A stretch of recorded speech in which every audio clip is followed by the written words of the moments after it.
dear members of the Pediatric Cardiac Society of India. It is indeed an honor to be here as the president of our August Association in this 22nd annual meeting of the PCSI.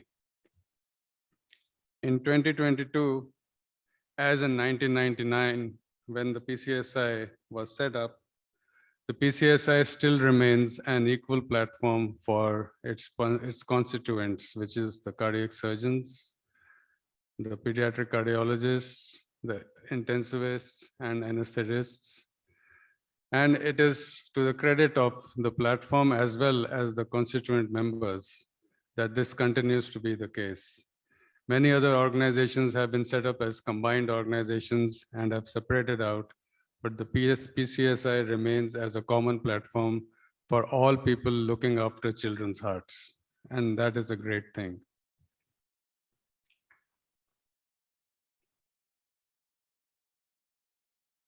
Dr. Rajan Tandon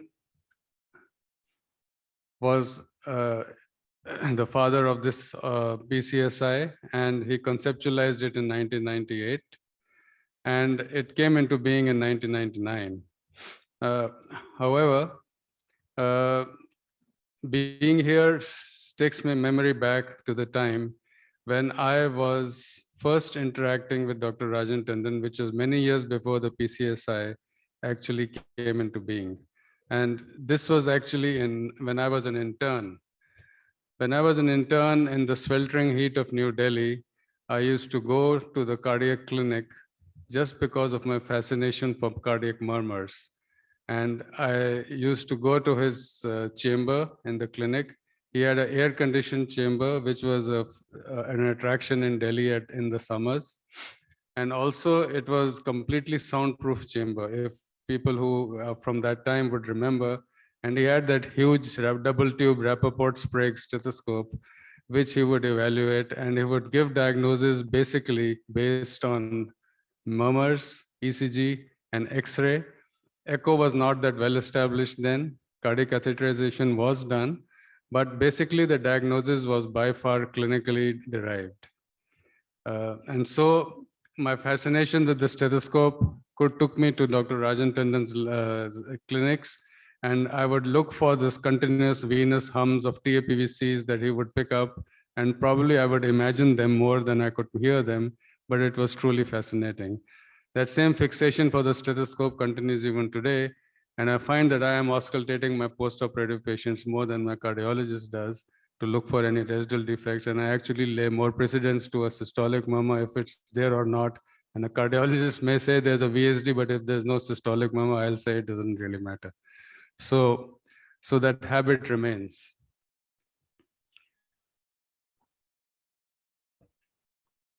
During these clinics, I spoke to Dr. Rajan Tandon, and he was quite brusque, and I mean, maybe to this intern who was stepping probably out of his line. And I took his advice in whether I should do my MCH, 5-year MCH, which had recently started at that time, or whether I should go in for 3 years of general surgery and then go in for cardiac surgery after that, if I wanted to. And he suggested that I should not put all my eggs in one basket, and I should go for general surgery first. And I took his advice and I did my general surgery. In general surgery, before I could even touch a knife to a patient or hold a needle holder, I was sent on a rotation to cardiac surgery, the Department of Cardiac Surgery. And in cardiac surgery, since I had not done any surgery, I was just attending rounds, staying the nights for night duties, doing dressings at 5 o'clock on the 5th postoperative day, the 7th postoperative day, which is routine in postoperative patients. And basically, and these used to happen at about 4:35 in the morning. And I used to just wake up and help the senior residents do the dressings on the 7th floor of the All India Institute. As some of you would know, Dr. Venugopal was in the habit of coming in the morning at about 3 or 4 o'clock in the morning rounds, at 3 or 4 a.m. And he found this fellow who's doing dressings at this odd hour in the morning. He probably noticed me out of the corner of his eye, but he did not mention anything. Few days later, he just burst through the door of the open heart room, and he interrupted a quarrel going on between two of my senior residents, which was, I still remember, Dr. Nazar and Dr. Pawan Kumar Pepara. And they were arguing over who would do the ASD the next day, the patient who was posted for ASD closure. Dr. Venugopal said, "This guys, you guys are, neither of you are going to do it. This fellow is going to do it." So before I'd even held a needle holder or done any other surgery, I was the next day standing on the right side of a patient, about a 15-year-old girl. He was standing on the left side. I had a headlight on my head, and he helped me do the incision, the midline incision, the sternotomy. So my first day of surgery in cardiac surgery in operating room, scrubbing up, I was, basically did a sternotomy. Obviously, I could not do the different steps of the operation, and he basically did the operation standing on the left side. But when the right atrium was open, I know I closed the ASD myself. So it was a direct closure, and I went up and came down, and so this is Dr. Venugopal, and basically Dr. Rajan Tandon and Dr. Venugopal were basically therefore responsible in getting this guy, who was basically a medicine-oriented guy, who was interested in heart murmurs, but basically getting him into surgery. And my first operation actually therefore happened it was an ASD closure in my first year of junior resident general surgery in 1984. I actually joined MCH in much later, 2 years later, and in my MCH program, this is a picture of when Dr. Venugopal was given the Lifetime Achievement Award in a prior PCSI, and on either side of him is I and Dr. Anil Bhan, and we were very close compatriots, both of us, spending long nights in the ICU in 3 into 365 into 24 hours of the 3 years that we spent in MCH was spent in the ICU non-stop. On one such round, he asked, "Who of you have done your ECFMG?" And he was just back from a conference in Bergamo in Italy, a pediatric conference where he had met Dr. Aldo Castaneda.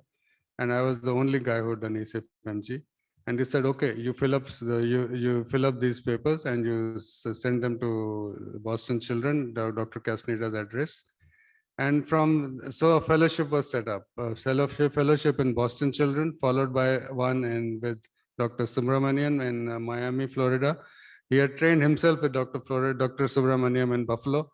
So this was how a person who had no interest in cardiac surgery, got hooked onto cardiac surgery and has remained in this line till this time, and going deeper and deeper into that niche and never being able to get out of it, for the good or the bad of it.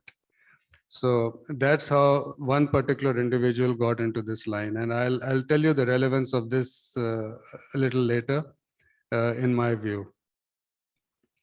When I was in Boston, there was Dr. Richard Jonas, who was also a consultant there, and he was a little partial to people from the subcontinent because of his likeness for cricket, I think, and we used to discuss cricket over rounds when nobody else understood cricket in Boston. And then subsequently, when I came back and started operating on my own, if I had difficulties, I've been in touch with him, and he was very helpful with his suggestions and solutions.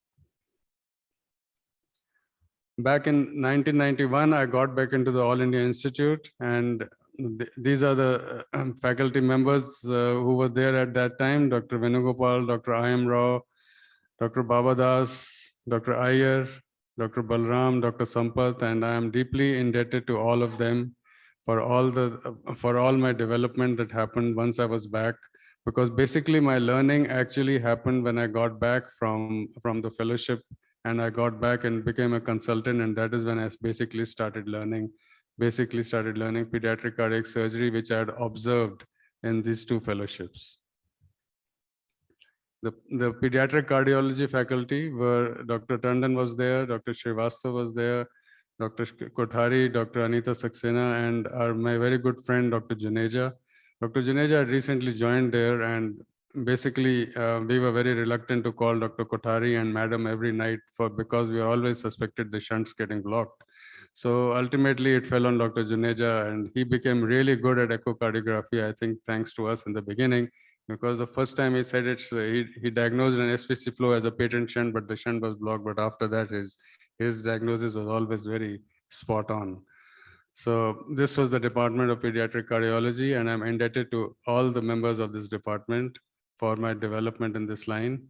Uh, and this is a typical day in the office for all of us surgeons, and this has lasted from 1988 to now. And basically, you get on into the operating room, put on your headlight, put on your light, and you get out probably by evening or afternoon.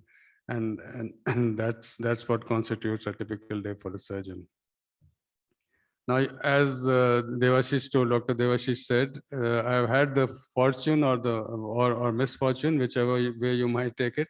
Everything has its plus and minus points, and I have had the opportunity to work in many units. So from the All India Institute in 2001, I went for Narayana Hridayalaya, Bangalore, and had the opportunity to work with Dr. Shetty's unit. And I learned many things about patient management, about personal management in that place, and also many technical points, and then moved on to Fortis Escorts because my parents happened to be in Delhi. And we built an entire team out there, which has subsequently continued to move with us from into JP Hospital, into Apollo now. So basically a core group of 10 to 13 people have moved around with me. I've tolerated my idiosyncrasies, and hats off to them. Dr. Ashutosh was there, Dr. Vishal, Dr. Balli, who's our perfusionist, and Dr. Nitya. And I'm grateful to all of them for whatever we have achieved in this duration all together. And specifically, this is Bijinder Singh Bali. He's our perfusionist, and whenever there's a cardiac arrest, there's a call to him, and he's getting the pump ready, and I'm getting into the car and rushing into hospital. And Vishal is always there before in JP, his house used to be closer, and his Mercedes used to be standing there before I reached there ever. So, and these are the people who have stood by me for the last 15 to 17 years, and I'm grateful to them. And not to forget the nurses, an extremely helpful lot. Any hospital you go, they are very helpful. They go all out to do everything for your patients, and I have never had any complaints about any of them. My parents, they were very surprised about the line I chose. My father was a radiologist. He'd rather I became a radiologist, but I took up a line which he thought was very daunting and very difficult. So somewhere maybe, they're a little surprised, maybe they're a little happy also. And that, this guy is standing on this stage and, delivering a lecture to such a big audience. Most of all, this whole performance or delivery is indebted to this core group, which is my family of derivation, and that's my wife. And we came together in the same time as cardiac surgery, and I came together. And basically, she has basically supported me throughout this process. And also she has competed with cardiac surgery through all this time. So my wife and cardiac surgery have been competitors and have been supporters of each other also, because cardiac surgery stole my time from the family and vice versa. So it was always a competition between family and the patient, family, patient, operating room, vacations canceled, weekend holidays interrupted by the beeper, going back to ICU, because we used to be intensivists at the same time, as putting IV lines, re-intubating, operating, doing everything ourselves. Now, of course, the scene has changed. There are many cardiologists, many intensivists available today to take the load. And so the scene is much better today, but we were really, really busy, especially when I was learning surgery. And she stood by. She did all the different moving from one house to the other. Thousands of residences moved, all the bills to be paid. And now when a resident tells me that the tap is leaking at home and I cannot come, then I smile a little and say, it's okay, you go. But then within brackets, I'm telling him that, if you, maybe if you had some wife like my wife, maybe you would be able to, stick on to your work today and do the work that you're supposed to be doing. So, uh, and there is also Karan, my son, and he has always been my friend throughout and beyond his years, because I could never be the complete father to him because of this competition between the profession. And then yesterday KK was talking of the work-life balance, and he does not know what it is. Well, you ask a cardiac surgeon that it's a continuous guilt trip in your brain that goes on between your family, between your patients, and it's you don't know which you're more guilty of, of the patients or the family, and ultimately, I guess you only end up losing from both sides, I suppose. So, it's not a simple life for a pediatric cardiac surgeon, especially if you're learning cardiac surgery when you have got a family. And so he was a friend to me throughout, despite my long absences. And I do not know how he grew up. I was staying in the ICU most of the time. And now when he's out, he's in the US now, and we talk for long hours. He's got interest in nature engineering, and we talk about long maybe an hour or 2 hours on the phone about how some operation is conducted, because he's done aeronautical engineering, and how the fluid dynamics and computer engineering and all that kind of stuff. So I'm deeply indebted to them, for standing by me. And what I am today is basically because of my family of derivation, more than anybody else. My in-laws, who supported my family throughout, because I was never there, and my wife was busy with her work intermittently, whatever she could take up in interrupted fashion. And they used to take care of the family when I was away. And I am indebted to them too for everything that they've contributed. Now, when I came back from the US, when I was working with Dr. Tandon, a lot of patients were referred to the South for cardiac surgery. And there were basically just one center in the North, maybe All India Institute. And there was another center, there were a few centers in the South, like Railway Hospital, Perambur, and a few other centers which were operating. And mainly this patients used to go to the South. So this was the cardiac surgery setup at that time, which was the 80s. When I came back in 1981 and 1991, there were about a total of 10 pediatric cardiac surgeons when I truly became a pediatric cardiac surgeon on my own. And that till today, we now have a WhatsApp group of cardiac surgeons, which is about 150 to 160 strong. And it has really grown very well.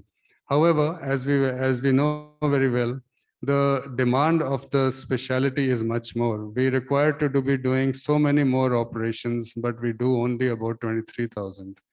And cardiac surgeons required many more, but there are much less than what is actually required. And we've seen this slide ad nauseatum, and Dr. Anita Saxena's landmark paper. And this is the patient load that we have every year, and what we end up doing, 26,000 out of a possible 240,000, and the arrears keep piling up.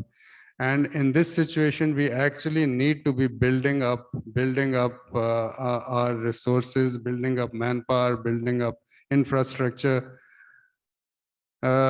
And this is the present situation in India. If you see the dots, they look very concentrated. It's basically, I think, because the dots are bigger than not in proportion to the India's map size.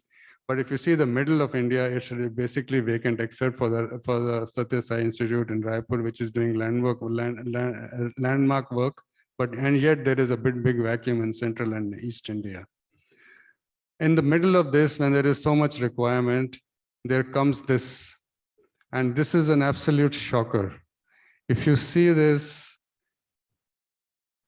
you cannot just help, it'll just take your breath away. 195 seats of CTVS, only 57 filled. Total CTVS seats in 2021, 206, only 74 filled, and all of them going vacant. Now, even this year, I think it is not really, not much better. And if this trend continues and is allowed to continue, I think we are going to see a very, very bad situation. The situation is going to be that cardiac illnesses are going to get diverted back to the West. And for example, when I was in residency, the patients used to go to Houston and get operated, to London and get operated. And now that doesn't happen anymore because I think we have developed the specialties well enough here, even though they have big waiting lists, and yet we are managing it. But if we go back to that time, back to those numbers, the situation is going to be that the government is going to have to spend enormous amount of money financing these patients because some loopholes will be there and people will find ways to get financed for all these operations to be done abroad. And it is going to be a big loss to the country. And the way the government has tried to handle it is by this means. They have reduced the enrollment percentage. And this is basically the way that this is the knee-jerk response of the powers that be to handle this problem. It is obviously not the right way to handle it, and you dilute quality, and you still probably will not get the people, the right people into the line. So therefore, I think we definitely have a problem. Cardiac surgery, and more so pediatric cardiac surgery in India, is in deep trouble, I think, if we are not able to get out of this situation. And it is extremely important. I mean, this topic has been talked about in this conference earlier and other fora earlier also. But I thought standing here as the president of this organization, if I speak of anything else, will be like Nero playing the fiddle when the Rome was burning. So it is appropriate, I think, to bring it up on a venue where both pediatric cardiac surgeons are there and both cardiologists are there, and we need to pay attention to this phenomena which is happening today. So I have a niece who did her MS general surgery, and she got into pediatric general surgery. She didn't take up CTVS, but anyway. So I asked her to get from her people, the people she knew from her colleagues, ask them why they do not take CTVS. Because in our country till now, mostly it is first you do CTVS and then you decide whether you want to go in for pediatrics or you continue to do both together. So it's first CTVS and then whatever else later on. So this was the result of the questionnaire which she gave to them. And the first reason the people gave was unreasonable working hours. So I'm split them into things that we can change and things that we cannot change, which are in our hands and which are not in our hands. There's a definite character to this specialty and we cannot change that. The unreasonable working hours are beyond our control, and therefore the second one is the monetary returns are not comparable with neurosurgery or oncosurgery. These are the popular surgical specialties today. And it takes time to build oneself up from scratch in CTVS. I've just put her reply down in verbatim. Third is few openings. So when they pass out, they do not see any openings which are up there to where they can go after doing this specialization. Independent practice is difficult. This is unfixable. This is an unfixable issue and is an inherent part of this specialty. It is a completely new branch, very different from general surgery. So it takes time to develop foothold in the branch. All true. There is little hands-on during the MCH training program. So this is absolutely correct. And I can tell you because I myself did most of my training, even though I spent 3 years in MCH. I did my first ASD in 1984, yet most of my practical training happened when I became a consultant with the help of my fellow consultants and my senior and the residents who would assist. And based on what the knowledge I had gained from my fellowships abroad, I learned when I had become a consultant. I was lucky to be able to stick on in this line with whatever family support or whatever I had. There are many who are not able to stick on with this and who just drop out, or who just pass out and who are totally inadequate.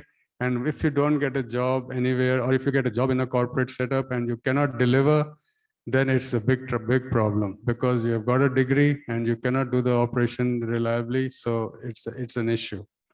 So this is absolutely true. Little hands-on during the MCS training program. This is the other thing. The other perception is that cardiac surgery is synonymous with coronary artery surgery. Now, pediatric cardiac surgery is a big unknown. Most people do not know about pediatric cardiac surgery as a separate line. So even if you ask a layman, they'll ask you whether, bypass surgery karte hain aap, and all. We will not know कि बच्चों का क्या होता है, बच्चों में भी होता है, कैसे होता है, all that kind of stuff they'll talk. So they don't know anything about pediatric cardiac surgery. So also the people in medical colleges, the students of medical colleges, they're not really aware of pediatric cardiac surgery, and especially in places where cardiac surgery is not part of the departments, or it is not where, it's not a big department where pediatric cardiac surgery is not being done, in its entire extent. They have little idea about pediatric cardiac surgery. So to them, if coronary artery surgery is going down, if more people are getting stented rather than getting operated, which is, the news all over the place. So they feel that the coronary artery surgery is dying and CTVS is dying. So why go onto a sinking ship? Pediatric CTVS is cumbersome to do following MCH CTVS. So you do 3 years, it is 3 years or a 6 years course of CTVS, which is MCH or DNB, where little hands-on is given. And then you are asked to get into a fellowship program, which is another 2 years. And where again, the same cycle may be repeated of no hands-on training. So, because the people are the same, it's the same people who conducted the MCH, who are going to once again be your people who are mentoring you in the fellowship program. So what is the guarantee that at end of fellowship, you will be any better than when you entered the fellowship? And this is not acceptable to a lot of people today. And then the 6-year integrated course, which is the DNB program, which has come in CTVS. These people are just MBBS pass outs. Forgive me because I'm just reading what she wrote. They have little to no knowledge about any super specialty branch. And if they don't have a family background in medicine or surgery, they are of the mindset that pediatric surgery and neurosurgery, which also have a 6-year course, are closer to general surgery, and they would rather take that rather than CTVS, which is a very different or difficult branch in their opinion. So this is the impression. And they are unwilling to apply for a pediatric CTVS program. There's one that exists in Rishikesh. There's a direct 6-year MCH, 6-year or 5-year, I'm not sure. So MCH program in Rishikesh AIIMS, and they've started it, and they're unwilling to go into such a program because of the perception that pediatric cardiac surgery has a high morbidity and mortality. Now, this is the perception which is widespread among the students, and they are not an ignorant set of people today. They are not like us, who just fell for, something and then followed the line through right till the end, without any attention to any of the other details of their lives. Today's children are well informed. They have their mobile phones, which tell them everything about everything that exists under the sun. And they are informed about the training, what happens, about the number of openings which exist, about the life of a pediatric, of a cardiac surgeon after qualification. And basically nothing is hidden. So they take informed decisions today. And in my view, there are three possibilities that we can have for changing this scenario. One is that we have to set up more private units which will give paying jobs to these people, because the child of today, the pastor of today is expecting a good salary. He will work for peanuts, in some place. He wants a good salary because his peers are working in places which pay them very well for half the hard work that he does. So it is only a private hospital which is probably going to be the salary which he can aim at the end of some years of his career. and we can hope to get some money. Forgive me, but if I'm talking about money, that is the reality of today, and that is the reality, actual reality, that you need to earn money to survive today. So what is happening in our hospitals today? So we have three sets of hospitals. We have the government hospitals, and we have the charity driven hospitals, and we have the private hospitals. Government hospitals there have been hospitals which have been set up in the All India Institute, like the All India Institute, but the salaries are limited, and people are still wanting to go into private setups. Now, private setups have people like me who are occupying the chairs for 35 years, and I'm still able to operate. And if nothing, happens, I will probably still be able to operate maybe for the next 5 years. So if one person is occupying a chair in a pediatric hospital for 40 years, and there's a fixed number of hospitals, then where is the opening for any new entrant who's going to come in? So that is an issue, and we need to set up new units of pediatric cardiac surgery all over the country. Now, the problem is that pediatric cardiac surgery the domestic population cannot afford the packages of these private hospitals.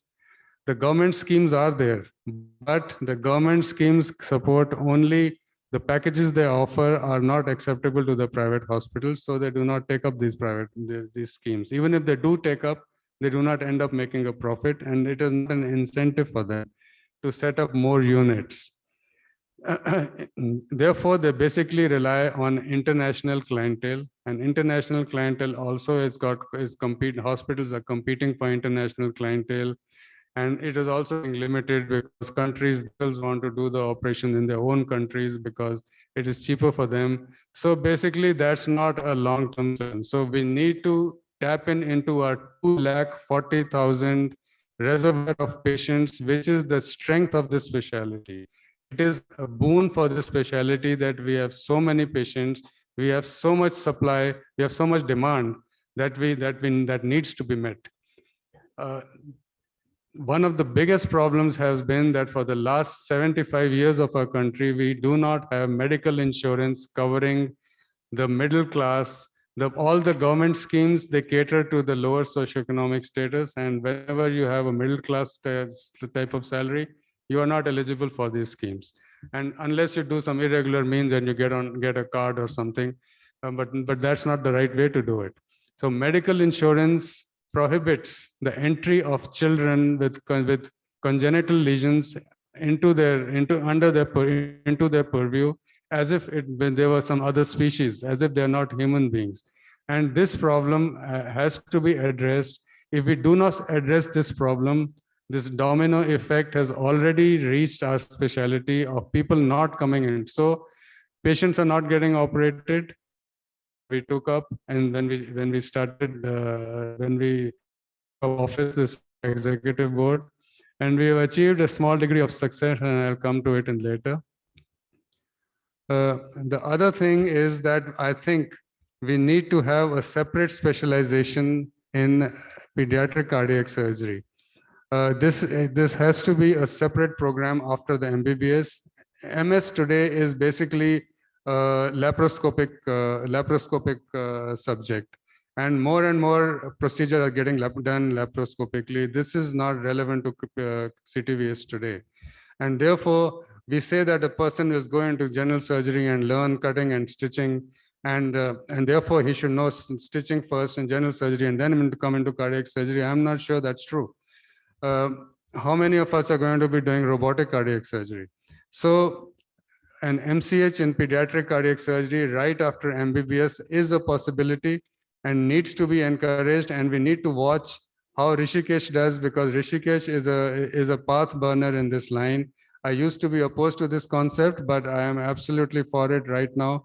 And I think that is the way to go. Pediatric cardiac surgery has to stand out separate from coronary artery surgery, from the synonym of coronary artery surgery, which CTVS stands for, and has to claim its own place in the line of different specialties. And people have to come and want to be pediatric cardiac surgeons in a line which is so demanding.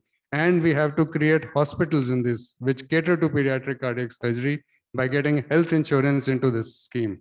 And I think these two things, if we can get these two things right, and if we can train our people who are coming to us for training properly and in a dedicated fashion, I think this tide could still turn, because you see the hall which is full today. I think I'm predominantly cardiologist, but then still a lot of surgeons. If you go to ISCTS, the halls are brimming, and you will see that, you don't know, this specialties, people not coming in, doesn't matter. There's so many people.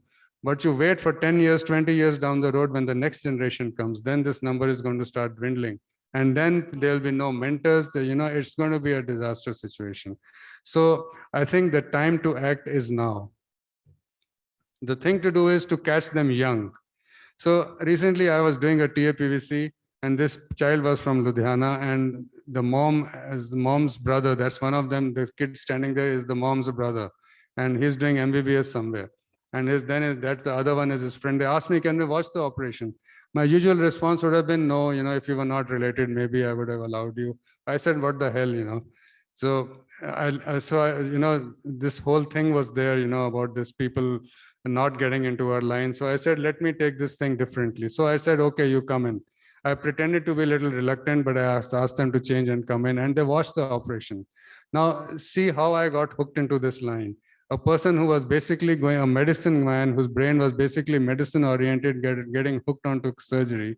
And I'm sure if these guys, taste blood, if they see how intricate and interesting these operations are, if they just read up a little of the pathology, the natural history, and how this line can change the natural history of sick children, I do not think there is a problem in getting these people. At this young age, they are still ideal. They're still idealistic, and they have their, they look up to things before money starts spoiling their brains as we get older. That's my belief. The other thing is this T-Rex phenomena. Now, what is this T-Rex phenomena? When they did the excavations, it's very interesting. They never found a juvenile T-Rex. So it is believed that T-Rex cannibalized his own juveniles. And that is a way T-Rex, Tyrannosaurus Rex got extinct, in addition to the other factors. In not training our juniors, our students, we are being T-Rexes. We are basically destroying their future. We are completely destroying this line. I think when we get somebody onto our line, we have assistants, or maybe even a pass out joins us in a fellowship or apprenticeship or the associate. It should be a done thing that in 3 months, this guy is going to open the sternum. In 6 months, he should be able to go on bypass. In 1 year, he should be doing ASDs and VSDs. There should be a definite timeline on when, at what time people can achieve what kind of operation. It has to be tempered with their abilities, with their attitudes, whatever. But in general, we have to train them. We have to train them like we would train our own kids, because this line, which has given us so much, which we have become what we have become because of this line, is going to just die, because if we do not let these people operate, and believe me, if you stand on the left side and he does the operation from the side, it's not different. If there's a one difficult stitch, you take it to needle holder, and he's not going to refuse the needle holder. So you can put that stitch, but it is in his brain that he can do this operation. So he will do this operation later on when he's independent. He feels he can do the operation, then he'll learn from there. So it is very important that we stop this phenomena. And I know this phenomena occurs. It is easy for us to do the operation ourselves, but it is not that difficult. The feeling that you get by giving the operation to someone else and assisting somebody else to do, you're still scrubbed up, you are responsible, is a different feeling from when you do the operation yourself. It is a superior feeling, believe me. And which is the same thing, when we have people working with us, we should be ready to teach them. Each one teach one. If we follow this policy and we produce full-fledged, fully accomplished cardiac surgeons and one every year, maybe one every 2 years, and then take the effort to place this guy somewhere in the country, I think this is the way to go. So these are the 3 things I think that need to be followed. And I think we will see a difference. Many of the other points that were raised are uncorrectable, and they are part of this specialty. It is difficult. The training is difficult. And people who can only up to this line will come into it, and that's fine. We cannot go to this 0 percentile mode and, you know, take anybody who's not taken anywhere to allow him to, you know, have him come here. So I think today pediatric cardiac surgery and cardiac surgery also is at the crossroads. And we need to be very careful about this, and we have to handle the situation very carefully, both with regards to insurance. And I would request everybody to pursue this insurance thing at whatever your level. You have to tell every parent that they have to advocate this. They have to question the insurance company. They have to question everything that, you know, which tells them that children cannot be insured, because now it has become ingrained into the DNA of people that they think asking for a pediatric cardiac surgery insurance to cover that is like, you know, it's not possible because it's something which is unknown and cannot happen. This feeling has to be changed. So every parent, I tell them now that you know, you need to fight for this. The time to act is now. A few good things have happened by chance, as luck would have it. We got audience with the State Minister of Finance, and he happens to be a pediatric general surgeon. So he was very sympathetic, and he said that he took our document, the proposal that we have made, that basically that the insurance should be started from maternal and continued on to the child. And he has forwarded it to the IRDA, and the IRDA actually, sure enough, within a few weeks, issued this circular, and that circular has now reached all the companies we know, and they are supposed to take action on this. And we are basically trying to get an interview with the different companies and see if we can, you know, help them get this, because it has to be a win-win situation for both the insurance company and for the families. If the incidence of CHD is 1 in 100, and the enrollment happens at the inception of pregnancy or at marriage, there is no way that the insurance company is going to lose. There's one child who's going to require it. 100 people, 99 people, 100 people are going to pay for it. The only question is that they have to attract the people into this, getting enrolled into this kind of insurance. So it's got some coverage, and there's some WhatsApp activity also which has started. IAP, which is the Indian Association of Pediatrics, has also been trying on these lines, and we are all joining hands together to strengthen this movement. Finally, I would like to end by this quote, which is by Dr. Kothari. Resourcefulness of our patients makes them stoic, and resourcelessness of our patients makes them stoic and trusting, and that increases our responsibility several fold. Thank you for your attention.